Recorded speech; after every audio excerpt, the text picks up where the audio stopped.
Welcome to Bird's Eye View. I'm Sam Newtons. So before I get started today, I just wanted to thank you all for listening or reading. And if you find any of this stuff especially interesting for you, or you know somebody else who might find it interesting, I encourage you to share this page, share these posts to spread the knowledge and to grow our community. Anyways, to the topic of the day, let's talk about the month. The month is March. Normally when I start these posts, I think about what's going on in nature in this month. And so I was doing a little bit of research, and I actually stumbled upon the meaning of March. And I never thought much about how the months got their names. I kind of just was born and was taught those were the months, and that's kind of just the way it was. I mean, I knew that they came from the Romans. I know that October used to be the 8th month, and so that's why it was October. Things like that, but I never thought much of March.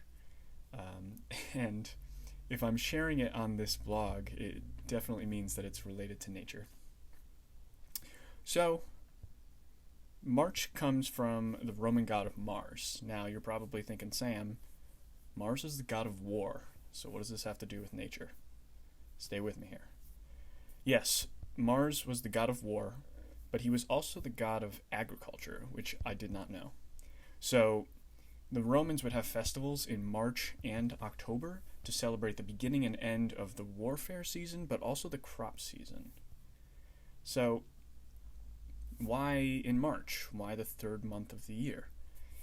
Well, in the northern hemisphere specifically, this is a very significant time in the natural world because it's the transition between winter and spring.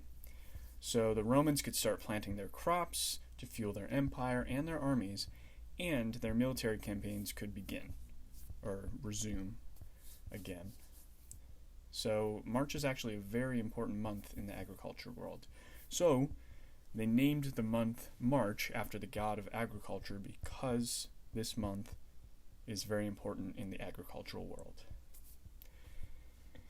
But of course, it's not just the Romans who were dependent on the natural world and were naming months, and there were many different languages back in ancient times, and there are many different languages today.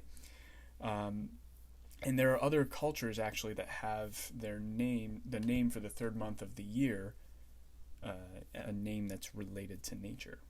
So the Saxons used to call it Lontmone, I think that's how it's pronounced.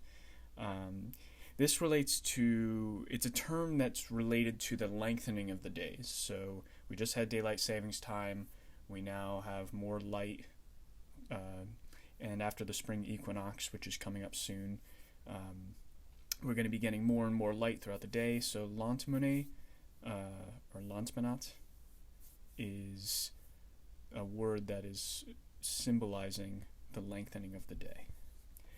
Also, side note, it's the root of the term Lent, which takes place in March. The Ukrainian word for March is Berezень.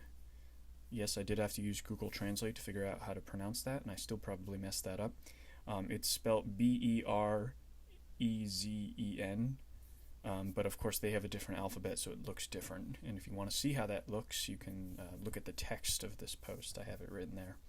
But that actually means the month of birches. It's their same or similar word to the birch tree, and that symbolizes the transition. Can't speak today. The transition between the maple sap season to the birch sap season. And if you're thinking to yourself, what's birch sap used for? Well, if you've ever had birch beer, which is soda, that's it. It's actually, I really love the flavor of birch sap. I've never collected it, but if you take a black birch tree and you scratch off the bark of the twigs just a little bit, you get this nice wintergreen root beer kind of smell, and that's the flavor of birch sap. Anyways, before I go on a tangent, the Finnish word for March is Maalisku, which means, and yes, I did use Google Translate again. So that means visible earth. It's relating to the transition between an earth covered in snow to when the snow starts to melt and it's revealing the ground. And of course, that's happening in March. So it's really quite impressive to me how many of our terms and words we use today that actually come from our ancient ancestors. These people were very connected to the natural world and expressed that through their naming and terminology. Can you think of any more examples in our culture and our lives today where ancient words that we still use can relate to the natural world? If you can share them in the comments section below. Thank you for listening, and I'll see you next time.